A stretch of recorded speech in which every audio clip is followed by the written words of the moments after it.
एक रिपोर्ट में यह दावा किया गया है कि अगर भारत में तीसरी लहर से लड़ना है तो करीब 60% आबादी का टीकाकरण करना होगा।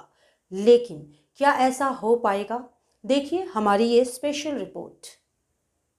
भारत में अब कोरोना वायरस के आंकड़े कम हो रहे हैं। आपको बता दें, पिछले 24 घंटे में देश में 34,703 नए कोविड मामले दर्ज किए गए हैं। लेकिन इस बीच कोरोना की तीसरी लहर को लेकर भी चिंता सताने लगी है। तीसरी लहर को रोकने के लिए देश को अपनी बड़ी आबादी को पूरी तरह से वैक्सीनेट करना होगा।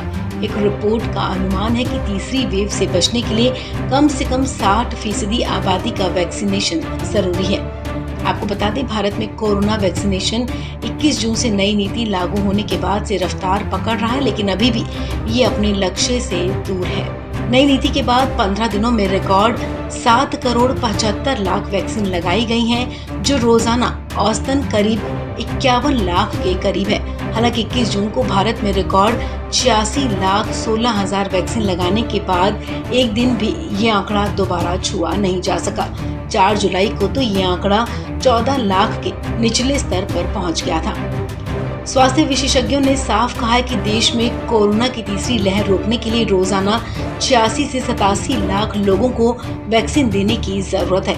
एनडीटीवी की एक रिपोर्ट के मुताबिक तीसरी वेव से बचने के लिए भारत को अपनी 130 करोड़ आबादी के कम से कम 60% हिस्से को वैक्सीन देनी जरूरी है।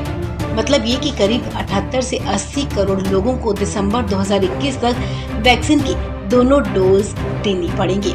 इस लिहाज से हर दिन 86 लाख लोगों को टीके की डोज लगानी होगी, तभी भारत दिसंबर तक ये लक्ष्य हासिल कर सकता है। एनडीटीवी की रिपोर्ट कहती है कि लगभग एक हफ्ते से देश में औसत 40 लाख लोगों को वैक्सीन दी जा रही है। मतलब ये कि 86 लाख के टारगेट से 46 लाख कम।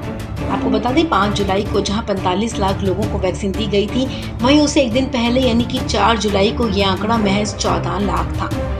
ये भी ध्यान रखना होगा कि अगर हर दिन टारगेट से कम वैक्सीनेशन होता है तो इसे हासिल करने में और समय लग सकता है। बहरहाल आपको बता दें कि देश में अभी 35 करोड़ से ज्यादा वैक्सीन की डोज दी जा चुकी है। इसमें दोनों डोज पा चुके लोगों की तादाद सिर्फ 6 करोड़ 48 लाख है। तीसरी लहर से बचने के लिए 80 करोड़ लोगों को दोनों डोज देनी होगी और भारत के लिए ये लक्ष्य एक पहाड़ जैसा है।